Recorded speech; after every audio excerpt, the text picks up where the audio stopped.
Ja, goeiemiddag vriende. My naam is Fransjo Becker en ek gesels vandag met Mart-Marie Uys en met Johan Rousseau, of moet ek dan eintlik sê Dr. Uys en Professor Rousseau. Mart, daar verskyn eersdaags 'n nuwe boek uit jou pen uit en dit is die rede hoekom ons vandag hierdie gesprek het. Hy verskyn by Tersvy as ek reg is. Reg. Mart, nee, goed. Okay, so ek het gedink daar's 'n fantastiese Van Zyl Slabbert aanhaling wat nogal vir my iets saamvat van die gees van die boek en waaroor die boek eintlik aangaan. Kan jy asseblief vir ons daai aanhaling lees? Ek het mos daarom nou met jou al behandel. Sekerlik. Van Zyl Slabbert sê: of ek nou daarvan hou of nie, my sosiale identiteit is ook die van 'n Afrikaner. Nie 'n voorhoede Afrikaner nie een met 'n donker pak en Bybel onder die arm nie. Dis 'n kultuurbewuste, of nie 'n kultuurbewuste wat met sy vuis op die tafel slaan nie, of 'n loslid Woodstock hippie nie, maar 'n vinnig, verouderende, verwarde en soms verlore Afrikaner. Ja, om baie redes begin ek nou identifiseer met daai verouderende Afrikaner en dan ook bietjie met verward, want mens weet nie eintlik elke dag waar pas ek of waar pas 'n mens in nie. En ek dink dit is 'n gedeelde ervaring onder baie Afrikaanssprekendes en ek dink dit is een van die redes hoekom jy die boek geskryf het. Ek moet sê ek het die boek ongelooflik interessant gevind, aktueel en prikkelend. As jy sommer dan uit die staanspoor vir ons kan sê, waarom het jy besluit om hierdie boek te skryf? Ek en Professor Rousseau, Johan Rousseau, het 'n ruk gelede gesels en ons het privaat begin gesels oor waarom party Afrikaner, middeljarige Afrikaner mans 'n bietjie ongemaklik voorkom, miskien 'n bietjie padwoede, miskien 'n bietjie probleme by die volstasies. Dit was net 'n ligte gesprek, na aanleiding van 'n gesprek wat hy begin het op sy Facebookblad. In elk geval, ons het seker 20 minute gesels, toe vra hy vir my of ek nie 'n boek wil skryf oor waar Afrikaner mans vandag in Suid-Afrika is en staan nie. So wat as 'n redelike ligte gesprek, aanvanklik begin het toe gevorder tot waar die boek vandag klaar geskryf is. Johan Rousseau het my baie geprikkel, hy het vir my gevra, dink ek verliese speel 'n rol in die geestestoestand van Afrikaner mans, middeljarige mans. En so het ons baie gesprekke gevoer, tot die punt wat dit my so uitgedaag het, dat ek besluit het om die navorsing te doen en 'n wetenskaplike boek te skryf daaroor. Nie 'n mening nie, ek gee nie 'n mening nie, ek gee ook nie iemand anders se mening nie. Ek het gegaan na die bron toe, en dit is die Afrikanerman self. En ek het die Afrikanerman self laat praat. En so het ek die data ingesamel, of laat insamel. Ek het dit baie wetenskaplik laat interpreteer, en ek was net die spreekbuis. Ek het die boodskap gegee, my mening is nêrens te finde in die boek nie. Nee, goed, ons gaan net nou stil staan by vandag goed wat jy nou genoem het. Goed. Ek is maar altyd ligtig vir jou op Facebook, so ek liewers net 'n duikie of los dit uit as ek nie weet nou presies wat Johan hier sê, of as ek nie met hom saamstem nie, ek stem definitief nie altyd saam met Johan. Maar Johan, daai interaksie wat jy en Mart gehad het, wil jy 'n bietjie vir ons vertel hoe die skakeling, hoe het jy dit beleef, die skakeling met Mart-Marie? Ja, Fransjo, ek kan eintlik maar net aansluit by wat sy nou reeds gesê het. Ons ken mekaar eintlik meerendeels deur Facebook en ons weet van mekaar se skryfwerk in die koerante en so meer. En soos ek sê, daar op my Facebook bladsy so 'n jaar gelede het daar oor 'n sekere saak met 'n godsdienstige strekking 'n gesprek ontstaan. En een van die mans wat deelgeneem het aan die gesprek het myns insiens ek wil amper sê 'n bietjie buite konteks gereageer op die debat. Dit is so asof die persoon was besig met ander kwessies as waar die spesifieke gesprek gegaan het. En dis iets wat ek nogal baie keer teekom. Ek dink baie van ons ervaar dit ook.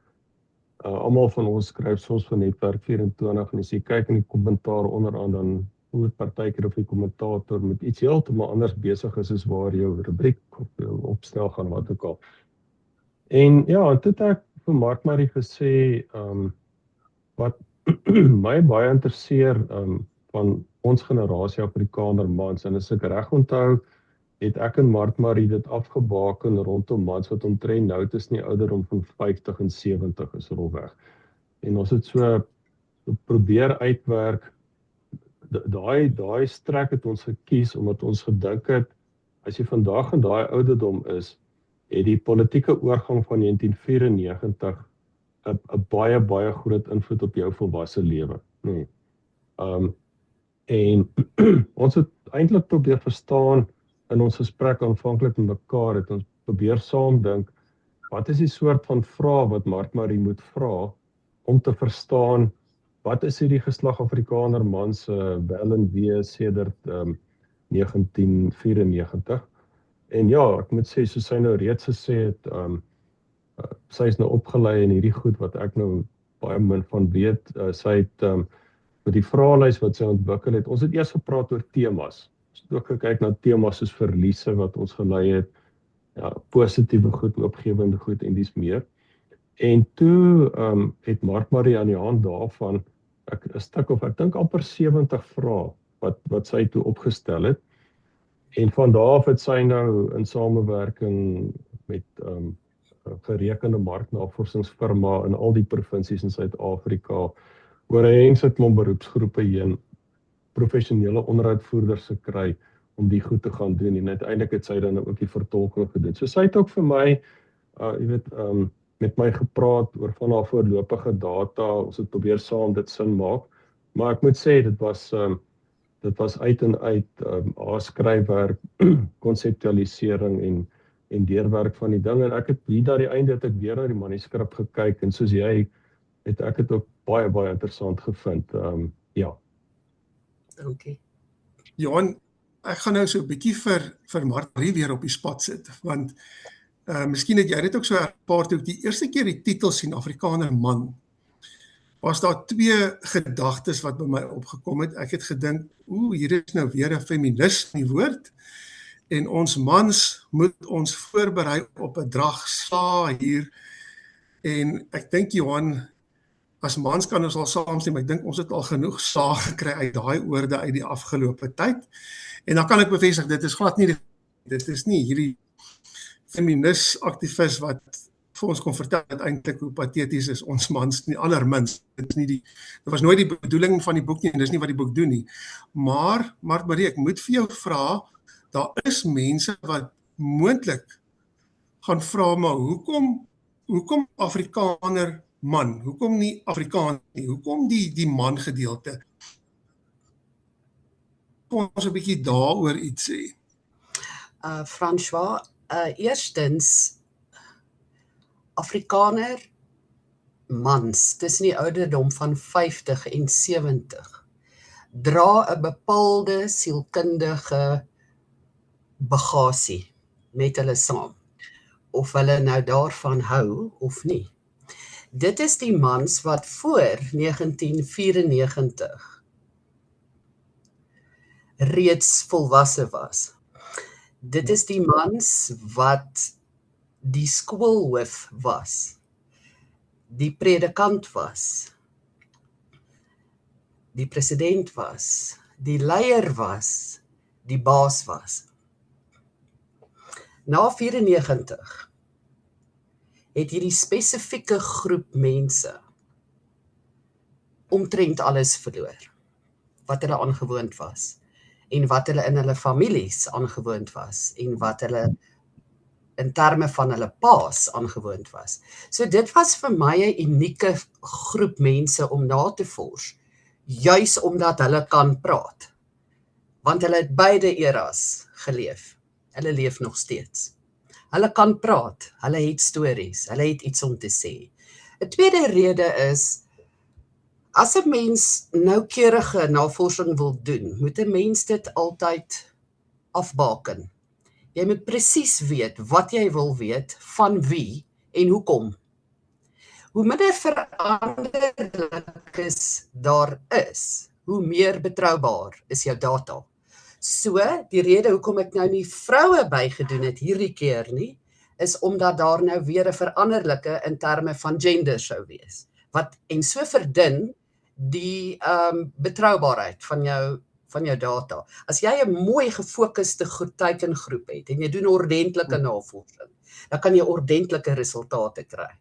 Die volgende boek gaan handel oor die vroue. Verstaan? Ek wou nie al die geslagte mans en vroue en jonger vroue en ouer vroue en alles meng in een boek nie, want dan kry ons wollerige resultate. So dis altyd slim om jou teikengroep te beperk, om wetenskaplike interpretasies te kry. En hierdie spesifieke groep mans het inderdaad heel wat gehad om te sê. So ek het nie 'n fout gemaak nie. Niemand was doodstil en gesê nee, ek weet nou nie eintlik wat, hulle het baie op die hart. En hulle kan goed vergelyk, want hulle kan onthou. En hulle kan nou, en hulle leef nou. So ek het ryk data gekry wat vir my bewys het dat ek die regte ding gedoen het. Maar goed, dit was nou jou fokuspunt, maar ek moet sê my ervaring van die boek is dat dit is nou ook nie die bedoeling dat net mans die boek moet lees nie. Want dit wat mans beleef het, en ek dink die groot rede as ek jou reg verstaan, ek dink ons moet eerlik wees, veral voor 94, magsposisies was deur mans bekleed. Daar was uitsonderings, maar dit was 'n mannewêreld, nê. En natuurlik nie net in Suid-Afrika nie, ek dink wêreldwyd, nê. Die hele omgewing het verander. Maar wat ons ervaar het is vroue het dit ook saam met ons ervaar. As ek reg, so met ander woorde, vroue lesers gaan ook waarde vind. En hulle het ook trauma. Absoluut. En ek dink 'n byproduk van hierdie boek gaan wees dat vroue hopelik hulle mans of ander mans beter verstaan. Ja. Verstaan jy? En ek het nie probeer om die boek empaties te skryf nie, maar mens kan nie help om empatie te hê nie. Jy kan nie help om, as jy dit lees, te dink, joh, dis nogal rof. Jy weet, want ek dink mans het nou redelik genoeg pak gekry. Afrikaner mans ook. So nee, ek is nie 'n feminis nie. Ek is ook nie pro-mans nie, maar ek is beslis nie anti. Ek is heeltemal neutraal. Ek het my data gevat, dit verwerk en 'n boek geskryf. So my persoonlike mening is totaal onbelangrik, maar vir wat dit werd is, nee, ek's nie 'n feminis nie en ek's ook nie 'n mannehater nie. Inteendeel, ek hou van mans. Mans is goeie vriende van my. Maar dit is nie belangrik nou nie, wat ek persoonlik dink nie. Wat ek eintlik ook dan geniet het van jou skryfwerk, is dat jy's 'n PhD in sielkunde, as ek dit reg het. Met ander woorde, jou inslag was sielkundig, en ek dink dit is goed om hierdie onderwerp vanuit 'n sielkundige oogpunt daarna te kyk. Johan, ek wil vir jou net vra uit 'n filosofiese oogpunt. Afrikaner mans, Afrikaanse gemeenskap, was voorbereid vir dit wat met ons sou en het gebeur het in 1994. Ek François, kom ons sê, as jy, soos ek self in 1970 gebore was, dan was jy hier teen 1989 met die einde van P.W. Botha se tyd en 1990 F.W. de Klerk wat die onderhandelinge aankondig. Jy was omtrent 19 of 20 jaar oud, jy was skaars uit die skool uit. En ek dink mans van my ouderdom was eintlik hoegenaamd nie voorbereid nie. Omrede die vloei van inligting was in Suid-Afrika so streng beheer en mense kan self sê gemanipuleer. Dit as mens onthou in my hoërskooljare was Nelson Mandela se foto was verbode. Ek het nie geweet hoe hy gelyk het, min of meer toe hy tot voor hy die tronk gestap het in Februarie 1990 nie.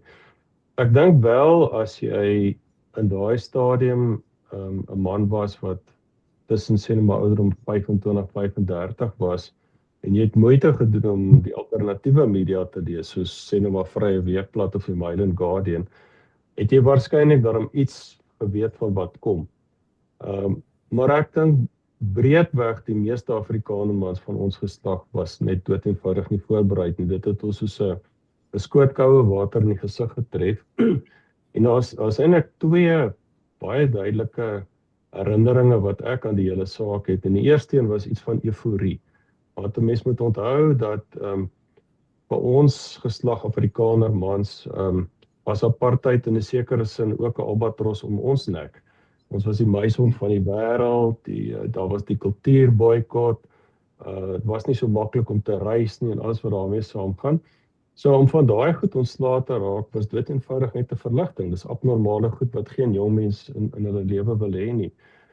Die tweede ding is, dit het my 'n paar jaar gevat om in te sien, dat ons bevryding het ook gepaard gegaan met die stuk van 'n verlies van 'n bekende wêreld. Om dit nou op 'n baie ironiese manier te sê, onder apartheid het elkeen sy plek geken, nee. En ons weet alles wat daarmee saamgaan. En ewe skielik kom ons in 'n stelsel waar die plek wat ons as Afrikanermans geken het en waarop ons voorberei is om later vol te staan, is net weg. Dis net weg. Dit lei tot, dink ek, ekstreme kulturele, politieke, psigiese disoriëntasie. En ek dink dit het ook by baie van ons geslagmans baie verwarring geskep. En onthou ook ons is die seuns van paas wat nie self geleer huil het nie. Ja, so ons het nie voorbeelde gehad van eintlik hoe roue mens of hoe vra jy hierdie vrae nie. Jy moet maar taai wees en aangaan, jy weet. Met ter tyd het mense miskien van die goed bietjie aangeleer en so. Ja, maar dis wat ek sou sê.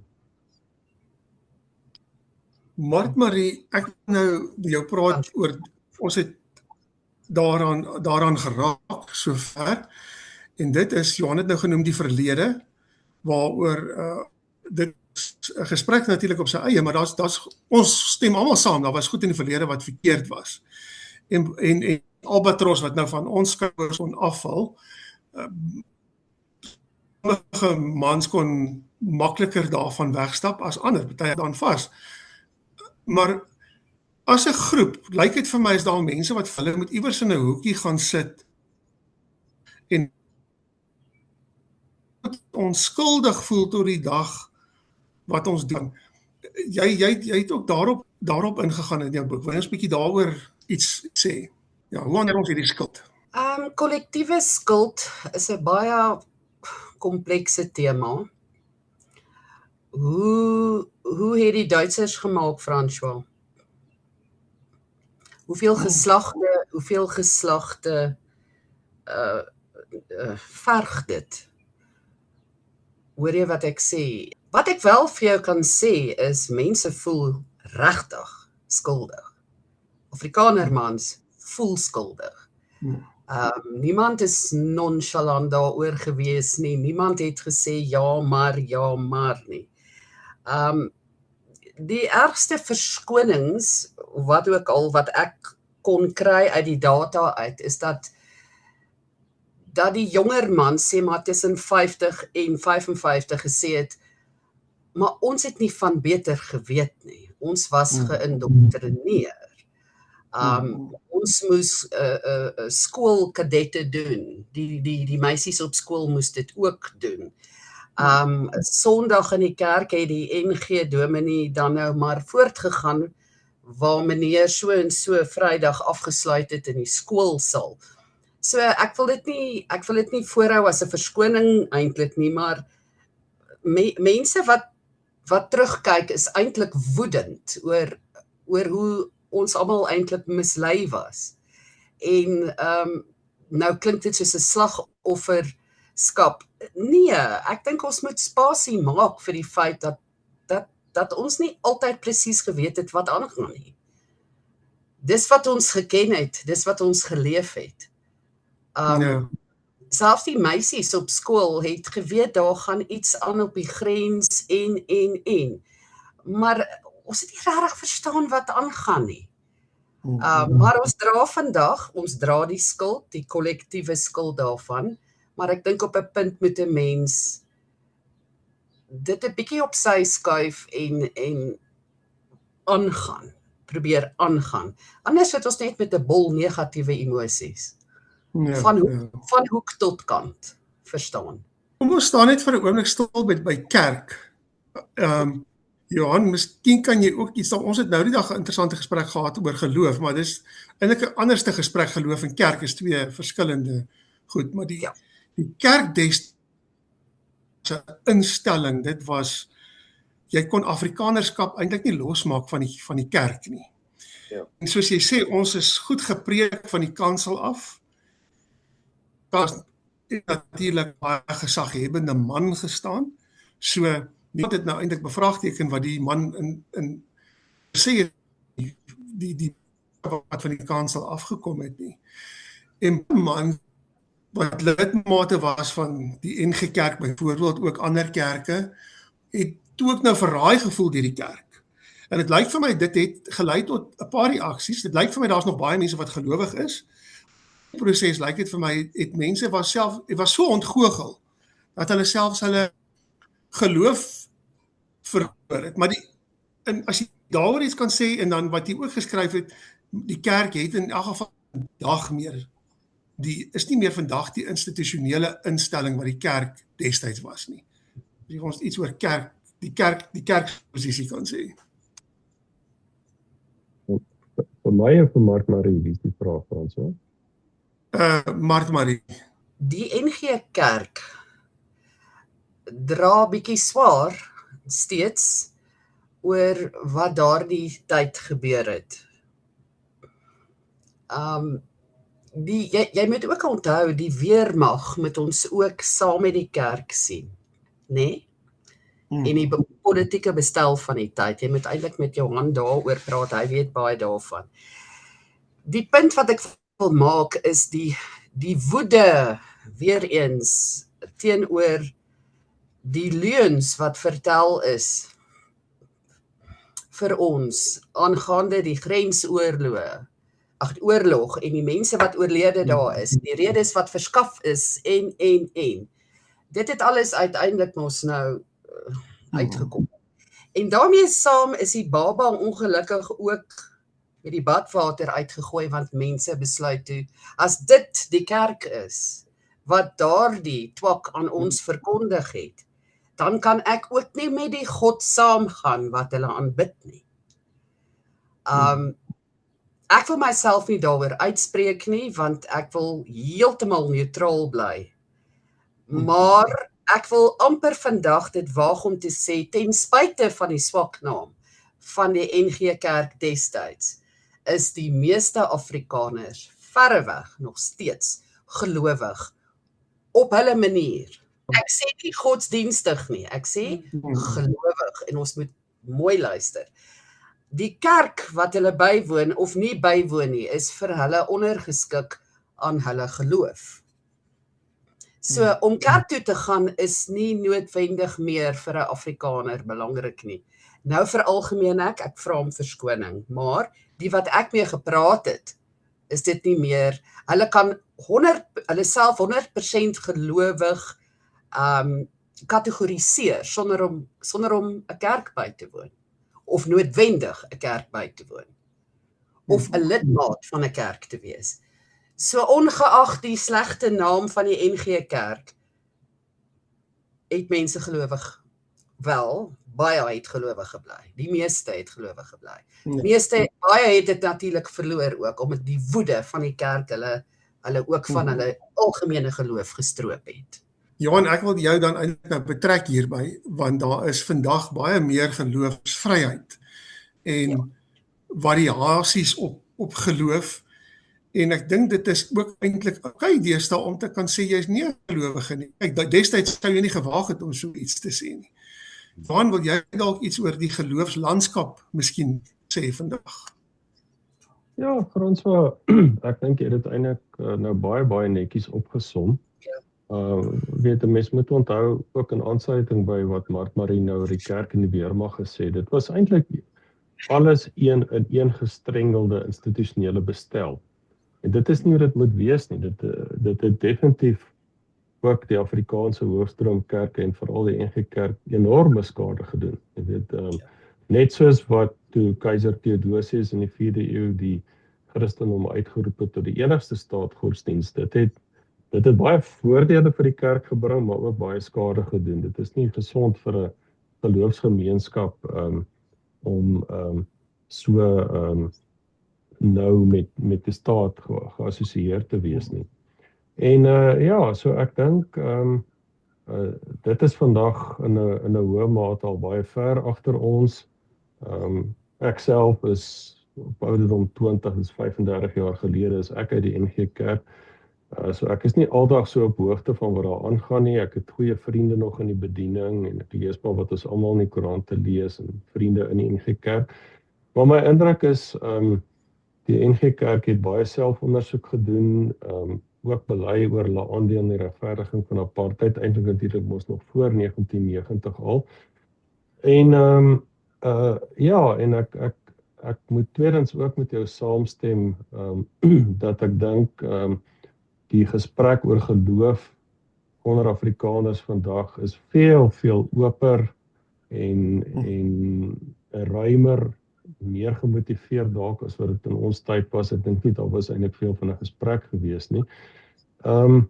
En ja, dit is ook wat ek gesien het van Mark-Marie se navorsing wat lesers nou maar self in die boek kan lees, was vir my ook baie interessant om te sien hoeveel van die mans van ons geslag is inderdaad nog gelowig, by verre die meerderheid, maar dat hulle ook die geleentheid neem om ook self hieroor na te dink en nie net alles te glo nie. Jy weet, ek het altyd so prentjie in my kop van party van die kansels van die gemeentes van my jeug, die dominee wat daar bo staan en 'n kansel vasklem en dan staan daar voor hom op die kansel weet so spreek die Here.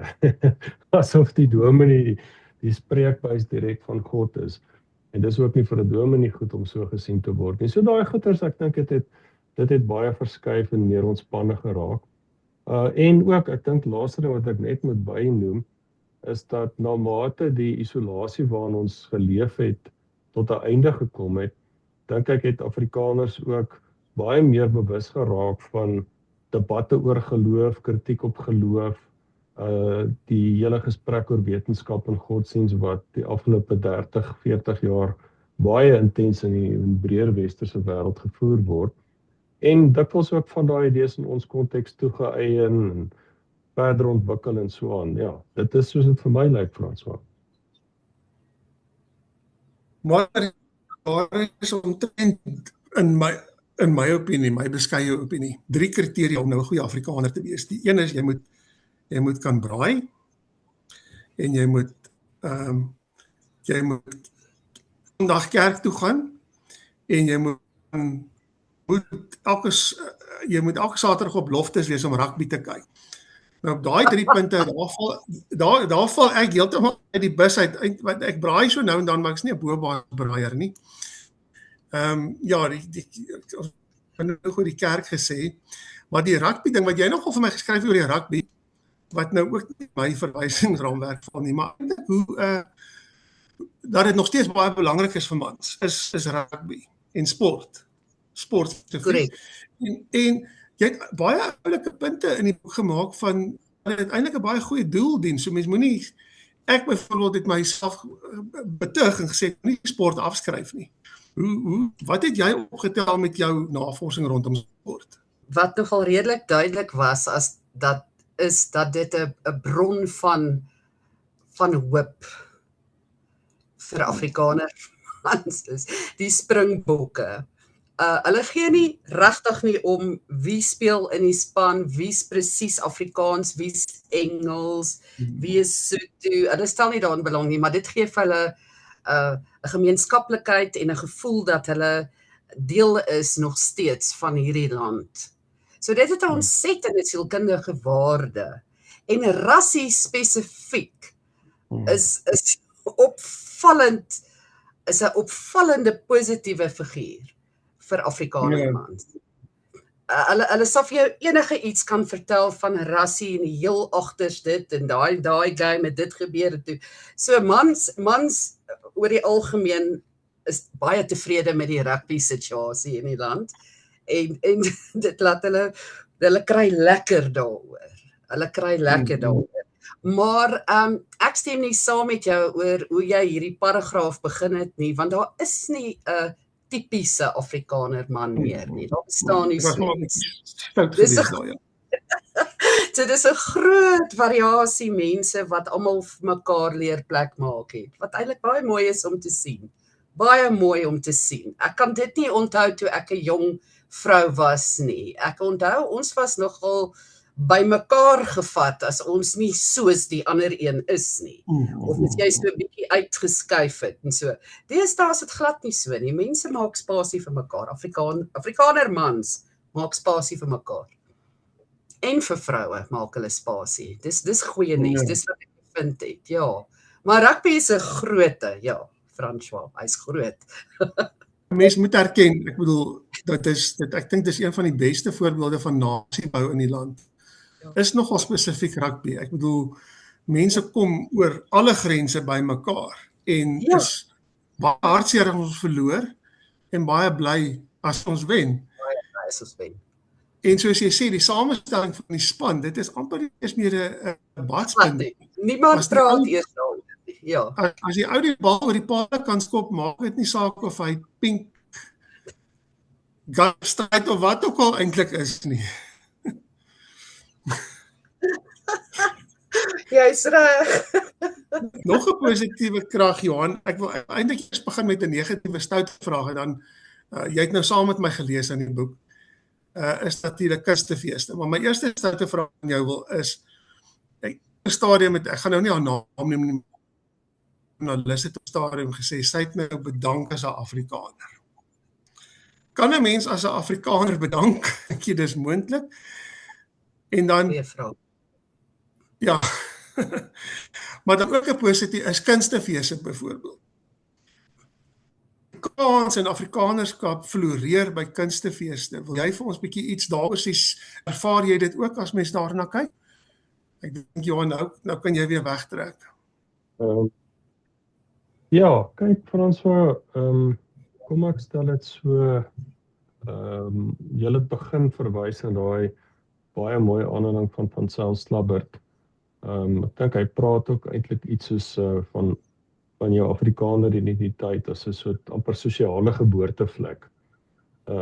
Dit gaan nie net oor hoe jy na jouself kyk, maar dit gaan ook oor hoe ander mense na jou kyk. En om daai rede dink ek dit is baie moeilik om net sogenaamd te bedank. Ek kan heeltemal verstaan as mense wil disassosieer van 'n klomp goed wat in die naam van die Afrikaners gedoen is. Ek verstaan dit. My eie posisie is dat as jy wil disassosieer, dan is jy eintlik besig om jou historiese verantwoordelikheid te ontduik. Ek dink die korrekte etiese posisie is om te sê, weet jy, dit wat ek geërf het, weens wat in hierdie naam gedoen is deel van wie ek is, en ek gaan in my lewe kyk, wat kan ek doen deur my alledaagse handel en wandel, om daai goed agter te laat, om etiese verhoudings met my mede-Suid-Afrikaners te probeer stig, brûe te bou, ensovoorts, ensovoorts. En dan, ja, ek dink ook die kunstefeeste, ek onthou my eerste een was, ek dink 1995 se Karoo-fees, en dit is natuurlik nou die eerste groot Afrikaanse kunstefees. En my woorde aan die destydse feesdirekteur Pieter Fourie aan die einde van die fees is dat hierdie is eintlik heling deur karnaval. Heling deur karnaval. So ek dink dit was die aanvanklike, ons kon 'n slag weer plesierig geraak, want ons was wragtig baie onplesierig en veral in 1980s en baie suur. En toe kom die voëlvry beweging wat alles verander het en ons kon nog plesieriger raak op die kunstefeeste. En ek dink mettertyd het dit ook 'n ongelooflik belangrike forum geword waar aspekte van wie ons is, wat ons dink, wat ons glo in die kunste, in gesprekke voortdurend deurgetrap en verder verken word. So ek voel baie sterk oor die kunstefeeste en die konstruktiewe rol wat hulle in ons gemeenskap speel. Wonderlik, ja. Ek hou van daai heling deur karnaval. Heling deur karnaval is 'n baie oulike sê ding. My volgende vraag wil ek eintlik aan albei voorstel, maar ons kan by Marie begin. Ons hou nou feeste vir al die Afrikaans doen baie goed. Ja, net om weer te sê dat ek dink Afrikaans, ek wil amper sê leef en beef op kunstefeeste. Die boeke toneel lyk baie goed, Afrikaanse boeke floreer. Musiek doen baie goed en hopelik hier in die noorde, Johan, julle, ek weet nie hoe dit, ja, ek dink dit gaan almal raak landwyd. Het ons weer 'n Afrikaanse, want dit is vir my kom ons staan net gou stil daar. Hoe voel jy oor hierdie Afrikaanse koerant wat op pad is en hoekom dink jy? Ek hoop jy dink is belangrik. Ek dink luister François, ek het nog steeds spookpyne oor beeld. Beeld wat nou nie meer verskyn nie. Ek voel nog die gemis in my hart. So ek is baie dankbaar vir daai inisiatief wat Barnard Beekman en ander mense geneem het en ek het eintlik snaaks vanoggend by my huis uitry. Om een of ander rede toe dink ek dit moet baie naby wees wat die papier bekend gestel word en waar gaan ek hom in Bloemfontein kan koop. So ek dink dit is baie nodig. Ook om rede dit sal nou meer 'n inisiatief uit die noorde wees, maar dit is 'n koerant speel so 'n belangrike rol in 'n samelewing se gesprek met sigself. En hierdie gaan natuurlik nou nie net oor Afrikaners nie, dit gaan oor Afrikaanstaliges en met die sluiting van beeld en natuurlik ook Volksblad het die Afrikaanstaliges in daai streke sentraal en Noord-Suid-Afrika het daai gesprek verloor. Jy weet, so dit is baie belangrik dat dit hervat word en ek tel die slaapies na die verskyning van die papier. Jou boek baie mooi ons generasie, die tussen 70 ons dinge beleef het. Maar 'n ou het tog 'n bekommernis hier in die agterkop oor toekomstige generasies. En 'n ou kry die idee met skole en dan tersiêre vlak, Johan kan ook later iets daaroor sê, of Afrikaans dalk nie genoeg beskerming geniet nie en of dit 'n probleem later kan wees in die onderwys, die posisie van Afrikaans. François, ek kan nie veel sê oor onderwys per se nie, maar wat ek wel vir jou kan sê is die respondente in my navorsing het 'n ongelooflike dankbaarheid vir mense soos Flip Buys wat Afrikaanse universiteite bou en laat bou. En dit was ook, ek wil nou nie soveel soos rassie nie, maar dit was ook 'n baken van hoop vir die respondente. Dit gee hulle sommer moed en ek hoop nie dis 'n grashalm nie. Ek hoop dit is regtig iets wat Afrikaners uit kan baat vind. Ek glo ons sal. Ek is nie seker van die jonger kinders nie. My kinders is al werkende volwassenes. So ons moet jou eintlik eerder vra wat nog skoolgaande kinders het, hoe ouers voel. Ek het nie kontak met ouers en mense wat nog kinders op skool het nie. Maar ek weet die universiteit is 'n baie groot ding vir die respondente gewees. 'n Baie groot ding. Ook Flip Buys en alles wat hy doen en waarvoor hy staan. Iets wat ek eintlik nie verwag het nie. Ek het dit nie verwag nie. Daar's baie goed wat my verras het, soos ek die data begin ontleed het, jy weet. En maar ek wil net iets vir jou sê, François, wat vir my belangrik is en ek's bang, ek kry nie tyd om dit vir jou te sê nie. Miskien moet ons eerder na wetenskaplike navorsing en data kyk as ons oor groepe mense praat, as wat ons net na, jy weet, lukraak luister na menings. In elke Sondag se rapport is daar een of ander mening. Nou ek skiet dit nie af nie, want almal mag 'n mening hê. Maar ek dink ons moet bietjie stadig oor die klippe om Afrikaner mans altyd af te breek en sleg te sê, voordat ons nie werklik weet waarvan ons praat nie. En daar is sekere skrywers wat hulle self daarop roem om Sondae in die rapport Afrikaners af te maai en af te breek. Ek self is 'n redelike verligte vrou. Ek sien myself glad nie as 'n regsgesinde enigsins nie, maar dit het selfs my begin krap. Selfs ek het begin dink, ag nee man, dis nou genoeg. En dis nog iets wat my genoop het om hierdie boek te skryf, sodat ons regtig agterkom wat gaan regtig aan. Nie wat dink jy gaan aan nie. Dankie. Ek wou dit graag met jou deel. Johan, dan wil ek jy moet inkom want jy kan dalk vir ons 'n bietjie vertel op 'n tersiêre vlak, miskien nie oor die instelling waarby jy betrokke is nie, mens wil dalk nie daar in 'n moeilike posisie plaas nie, maar dit lyk vir my by Stellenbosch bepaald was daar goed wat ek dink nie altyd volgens plan. Daar's agendas en dan is daar onbedoelde gevolge wat negatief inwerk op tersiêre vlak. En dan kan jy ook dalk iets sê oor tyd. Mark het 'n punt daarby. Ek dink mens moet uitkyk na hierdie kommentators, hulle het agendas, almal het agendas. En 'n ou moet kan sien wat is, want daar's eintlik gewone en dan solidariteit. Daar's ook nog mans wat bou. En dis 'n belangrike tema van Mark Marie se boek, is dat ons moet. So wil jy iets dalk oor dit sê, Afrikaanse toekoms in tersiêre vlak? Ja. Kyk François, Afrikaans as taal sou nie die soort van funksies en status gehad het wat dit nog steeds in 'n hoë mate het as dit nie was dat daar universiteite was wat Afrikaans medium was nie. Dis so eenvoudig soos dit. 'n Taal is afhanklik van die instellings van 'n taal. Dit gaan nie net oor die sprekers en oor gesindhede nie. So 'n taal het klubs nodig en kerke en universiteite en skole en so kan 'n mens aangaan. En ek dink dat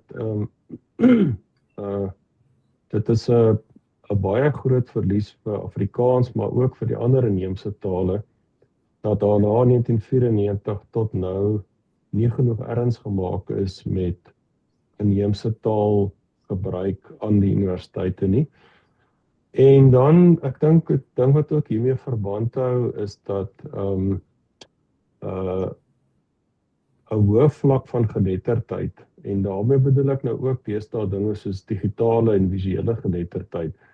Dit hang alles saam met hoë vlak geletterdheid verkieslik in jou eerste taal. En ek is op die oomblik nogal baie bekommerd daaroor, en dit is maar wat ek en al my kollegas in die akademie oor praat. Dit gaan nie net oor Afrikaanse studente nie, ons sien dit by studente wat eintlik uit enige taal opset kom, is dat daai hoeksteen geletterdheid, wil ek sê, is vandag aan die wankel. Is natuurlik nie net in Suid-Afrika nie, maar dis nou 'n ander gesprek. En dit het baie ernstige nagevolge vir die vlak waarop jy studente kan laat dink en onderrig en so aan en so aan. So ek sou self baie graag eerder wou sien dat daar ten minste soos die Gerwel Kommissie in die laat 90s, vroeg 2000s voorgestel het, ten minste een noordelike en een suidelike openbare universiteit is waar Afrikaans 'n medium van onderrig bly. Dit is natuurlik nog in 'n mate by Stellenbosch, soos nog 'n mate so by NWU, maar of dit oor 10 of 20 jaar nog so gaan wees, is 'n oop vraag. En 'n mens kan ongelukkig, jy weet, 'n mens kan 'n wêreld wil hê waarin jy wil bly, maar ongelukkig moet jy werk met die wêreld wat jy het. En die wêreld waarin Afrikaanstaliges op die oomblik leef, op die land waarin ons leef, is een wat die staat nie daai soort verantwoordelikheid uitoefen nie. En dan moet ons dit maar self doen. Ons het nie eintlik veel van 'n keuse nie. En 'n mens moet ook onthou, daar's ook ander tersiêre instellings. Ek dink nou aan AROS in Pretoria, wat nou meer in 'n behoudende raamwerk werk, maar ek dink hulle het deesdae iets soos 3000 ingeskrewe studente, waarvan 'n baie groot komponent is onderwysstudente. En dis net so belangrik as jy Herman Gilomee het al 20 jaar gelede gewys meer op die gevaar dat daar gaan nie genoeg Afrikaanse onderwysers opgelei word om verskillende vakke in medium Afrikaans vir kinders te gee nie. En so kan ons nou maar aangaan en daai hele pipeline eintlik van die kleuterskool, laerskool, hoërskool tot tersiêr is natuurlik vandag ook onder druk en dit is ja, en ek wil net ook, as ek hierby kan net ietsie byvoeg, het ons het nou verwys na rassie en hoe ons geslag mans na hom kyk en Flip Buys ook. En ek dink daar's 'n rede hoekom die twee figure vir ons geslag mans baie belangrik is. En dit is naamlik dat as jy vandag 'n Afrikaner is, of as jy 'n Zulu is, of as jy Xhosa is of Sotho, dit is 'n aantoonbare kulturele identiteit. En die interessante ding van die identiteit is, as jy dit wil lewend hou en wil uitleef, kan jy dit eintlik net in Suid-Afrika doen.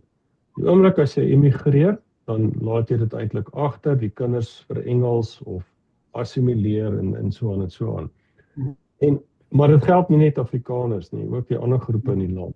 En daarom dink ek, daar's by meeste Suid-Afrikaners nie net 'n besef hiervan nie, maar 'n aktiewe poging om dit te laat werk, want as jy wil jou identiteit behou, per definisie moet jy kan saamwerk met die ander groepe in Suid-Afrika. Want as ons nie mekaar kan saamwerk nie, raak dit baie moeilik om jou eie identiteit ook te bewaar.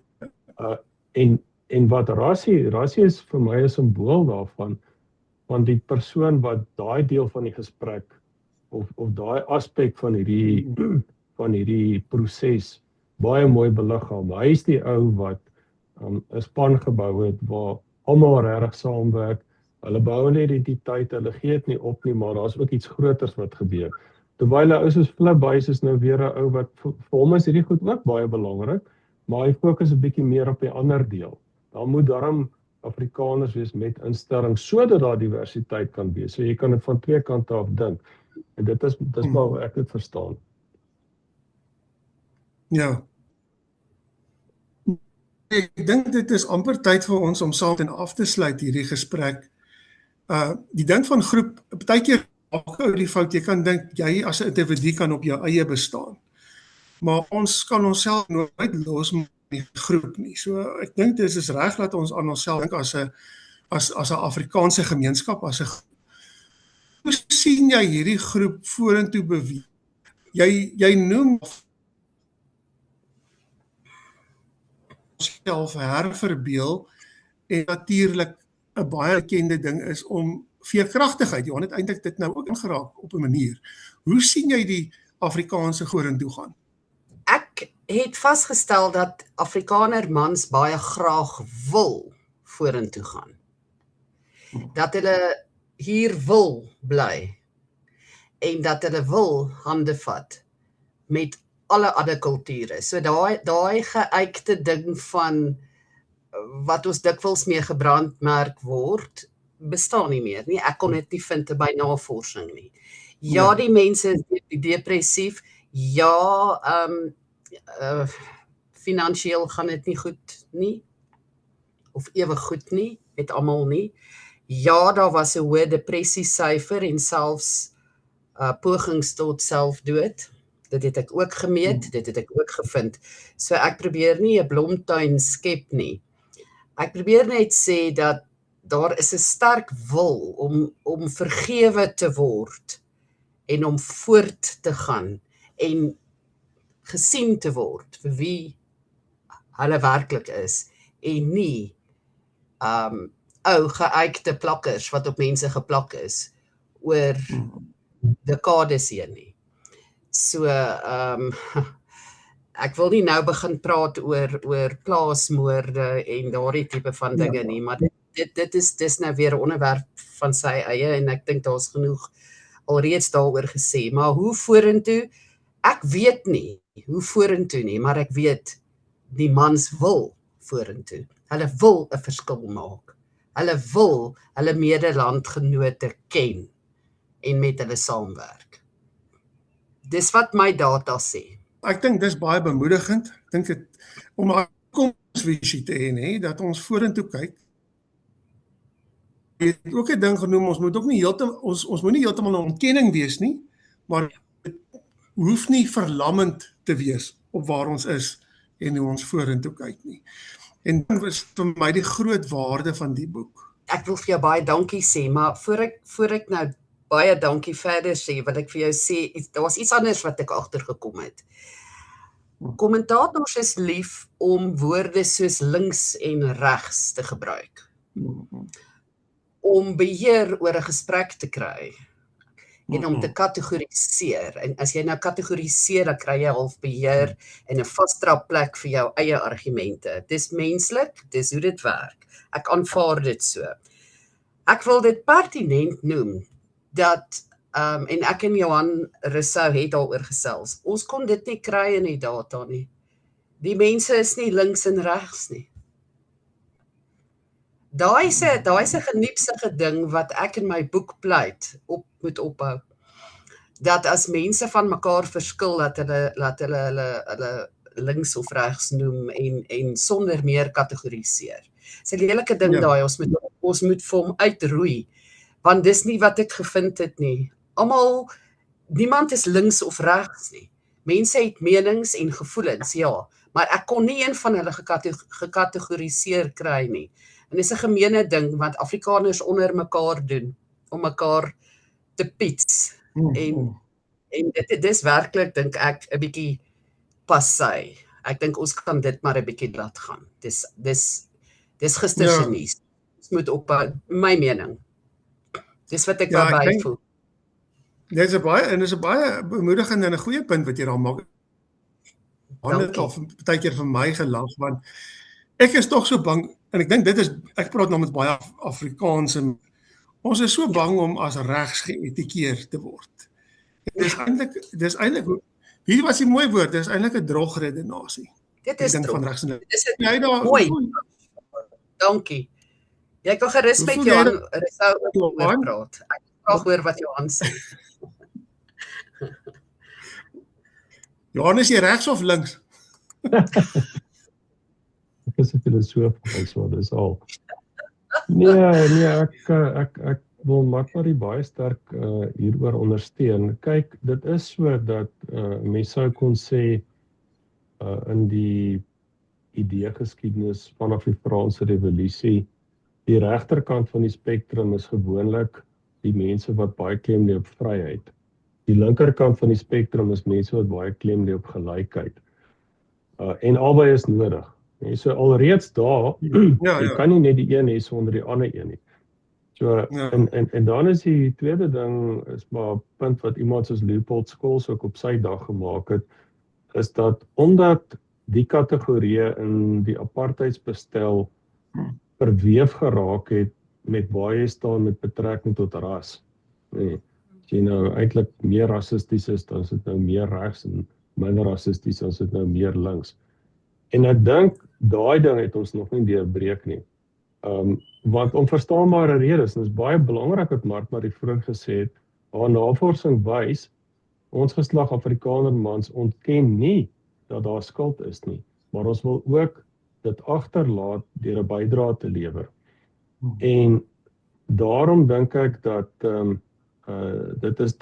dit help ons nie eintlik om hierdie die ou verstaan van links en regs in die apartheidsbestel nou te kom projekteer op vandag, en dit is eintlik dit vertroebel die prentjie, dit help ons nie eintlik nie. En dan, jy weet, natuurlik is dit ook so dat iets wat oor die hele westerse wêreld gebeur het, en my aanvulling is, dis ook iets wat dalk onder Afrikaners vandag gebeur, maar dit is beslis iets wat deur iemand soos Martmarie eerder nagevors moet word. En dit is maar die volgende, is dat jou